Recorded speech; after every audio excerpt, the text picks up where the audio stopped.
Hello, കുഞ്ഞിത്താമ്പരയുടെ പുതിയൊരു വീഡിയോയിലേക്ക് സ്വാഗതം.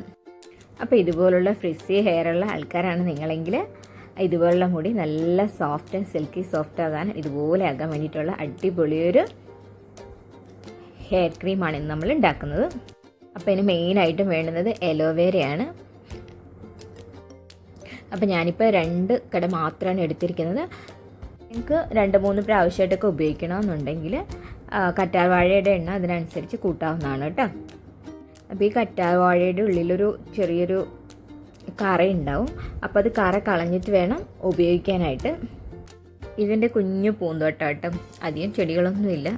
എന്നാലും ഇതുപോലൊക്കെ ചെറിയ ചെടികളൊക്കെ വയ്ക്കും. ഇതുപോലെ പൂക്കളൊക്കെ ഉണ്ടായി നിൽക്കുന്നത് കാണുമ്പോൾ നല്ലൊരു സന്തോഷമല്ലേ.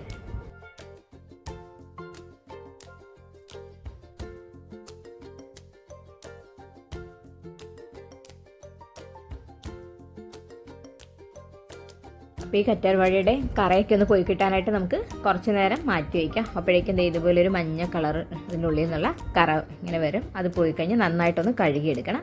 കഴുകിയെടുത്തതിന് ശേഷം ഇതിൻ്റെ സൈഡിൽ ഇതേപോലുള്ള ചെറിയ മുള്ളുകളുണ്ടാവും. അപ്പോൾ ആ സൈഡ് നമുക്കിങ്ങനെ നന്നായിട്ടൊന്ന് കട്ട് ചെയ്ത് കളയണം.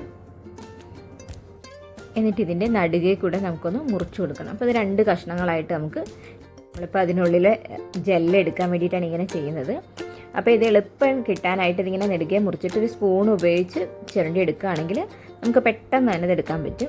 ഇതേ രീതിയിൽ എല്ലാ കറ്റാർവാഴയും നമുക്ക് ജെല്ലെടുക്കണം. എന്നിട്ട് നിങ്ങൾക്ക് മിക്സിയിൽ വേണമെങ്കിൽ ഒന്ന് ജസ്റ്റ് ഒന്ന് കറക്കി എടുക്കുക. അപ്പോൾ നല്ല ലിക്വിഡായിട്ട് കിട്ടും. ഇല്ലെന്നുണ്ടെങ്കിൽ സ്പൂൺ വെച്ചൊന്ന് പ്രസ് ചെയ്ത് കൊടുത്താൽ മതി.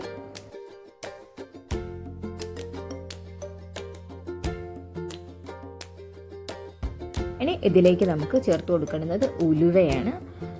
ഞാനിപ്പോൾ ചേർത്ത് കൊടുക്കുന്ന 1 ടേബിൾ സ്പൂൺ ഉലുവയാണ്.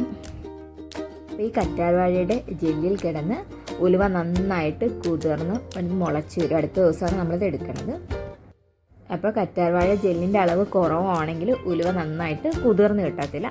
അപ്പോൾ അത് എപ്പോഴും ശ്രദ്ധിക്കണം. നന്നായിട്ട് ജെല്ലുണ്ടെങ്കിൽ അതിനനുസരിച്ച് നിങ്ങൾക്ക് ഉലുവയുടെ അളവ് കൂട്ടി കൊടുക്കാം.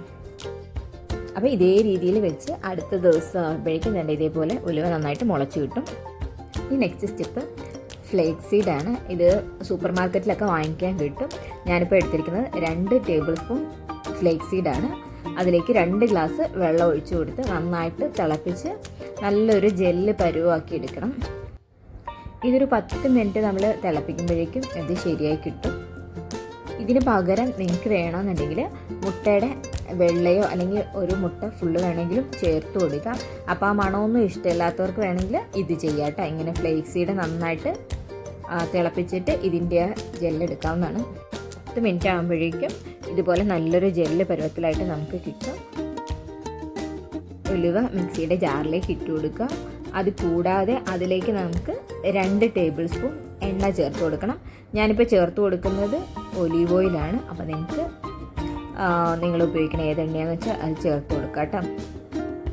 അപ്പോൾ ഫ്ലേക്സ് സീഡ് നമ്മൾ അതിലെ സീഡൊക്കെ ഒന്ന് മാറി കിട്ടാനായിട്ട് ഇതുപോലെ ഒരു അരിപ്പയിലേക്ക് ഒരു തുണി വെച്ചിട്ട് അതിലേക്ക് ഒഴിച്ചു കൊടുത്ത് ഒന്ന് അരിച്ചെടുക്കുകയാണെങ്കിൽ നമുക്കതിൻ്റെ ജെല്ല് നേരെ കിട്ടും. ഇത് വല്ലാണ്ട് തണുക്കുന്നതിന് മുന്നേ ചെയ്ത് കഴിഞ്ഞാൽ വളരെ ഈസി ആയിട്ട് കിട്ടും കേട്ടോ. ഫ്ലേക്സ് സീഡിൻ്റെ ജെല്ലൂടെ ചേർത്ത് കൊടുത്ത് നന്നായിട്ട് അരച്ചെടുക്കണം. ഇത് അരച്ചെടുക്കുമ്പോഴേക്കും നമുക്കൊരു ക്രീം പരുവത്തിലായിരിക്കും കിട്ടുക. ഇനി നമുക്ക് ഇതേപോലെ ഒരു ചെറിയ തുണിയിലൊന്ന് എടുത്ത് അരിച്ചെടുക്കണം. ഈ ഉലുവയുടെ ചെറിയ ചെറിയ തരികളൊക്കെ ഉണ്ടാവും, അതൊക്കെ ഒന്ന് നീങ്ങി കിട്ടാൻ വേണ്ടിയിട്ടാണ്. ഇതുപോലെ അരിച്ചെടുത്തു കഴിഞ്ഞാൽ നിങ്ങൾക്കിത് ഫ്രിഡ്ജിൽ സൂക്ഷിക്കാവുന്നതാണ്. ഫ്രീസറിലായിട്ട് നോർമൽ ഫ്രിഡ്ജിൽ നമുക്കിത് സൂക്ഷിക്കാം. 2-3 പ്രാവശ്യത്തിന് ഉപയോഗിക്കാനാണെന്നുണ്ടെങ്കിൽ ഇതേപോലെ ക്രീം ഉണ്ടാക്കിയതിന് ശേഷം ഇത് ചെറു തീയിൽ ചെറുതായിട്ടൊന്ന് ചൂടാക്കണം കേട്ടോ. ചൂടാക്കിയിട്ട് ഒരു ചെറിയ എയർ ടൈറ്റ് കണ്ടെയ്നറിൽ സൂക്ഷിക്കുകയാണെങ്കിൽ 2 ആഴ്ച വരെയൊക്കെ നിങ്ങൾക്ക് ഫ്രിഡ്ജിൽ സൂക്ഷിക്കാൻ പറ്റും. ഇത് മുടി നന്നായിട്ട് ചീകി അതിൻ്റെ ചിക്കൊക്കെ ഒന്ന് മാറ്റിയതിന് ശേഷം നമുക്ക് ഇതിൽ തേച്ച് കൊടുക്കാവുന്നതാണ്. അപ്പം മുടിയിൽ ഫുള്ള് നന്നായിട്ട് തേച്ച് കൊടുക്കണം കേട്ടോ. അപ്പോൾ നന്നായിട്ട് നമ്മൾ സ്വയമായിട്ട് അപ്ലൈ ചെയ്യുമ്പോഴത്തേനും നമുക്ക് നന്നായിട്ട് ഇങ്ങനെ മുടി നീട്ടി വെച്ചിട്ട് ക്രീം ഇങ്ങനെ തേച്ച് കൊടുക്കാൻ പറ്റില്ല. അപ്പോൾ വേറൊരാൾ ചെയ്ത് തരുമ്പോഴേ നല്ല സ്ട്രെയിറ്റ് ആയിട്ട്, അപ്പോൾ മുടി നല്ല കേളി ഹെയറൊക്കെ ആയിട്ടുള്ളവർക്കാണെങ്കിൽ കുറച്ചുകൂടെ മുടി നല്ല ഇങ്ങനെ സ്ട്രെയിറ്റ് ആയിട്ട് കിട്ടാനും ഇത് നല്ല കേട്ടോ. അപ്പോൾ ഇതിങ്ങനെ വലിച്ചു കഴിഞ്ഞാൽ ഇങ്ങനെ വടി പോലെ ഇരിക്കും. ഇത് തേച്ച് 1 മണിക്കൂർ കഴിഞ്ഞ് നമുക്ക് മൈൽഡ് ഷാമ്പു ഉപയോഗിച്ച് കഴുകിയെടുത്താൽ മതി. അപ്പോൾ എൻ്റെ മുടി ഇതേപോലെ നല്ല ഫ്രിസി ഹെയർ ആയിരുന്നു. അപ്പോൾ ഞാനിത് ഉപയോഗിച്ചപ്പോൾ എനിക്ക് നല്ലൊരു റിസൾട്ടാണ് കിട്ടിയത്.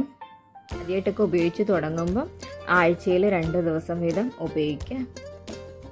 പിന്നെ മുടിയൊക്കെ തിക്നെസ് വളരെ കുറവായിട്ടുള്ളവരാണ്, തിൻ ഹെയർ ആയിട്ടുള്ളവരാണെന്നുണ്ടെങ്കിൽ ഇത് കഴിഞ്ഞ് നിങ്ങൾക്ക് മുടി നല്ല കുറച്ച് വോളിയമായിട്ട് തോന്നിക്കാനും ഇത് വളരെ നല്ലതാണ് കേട്ടോ.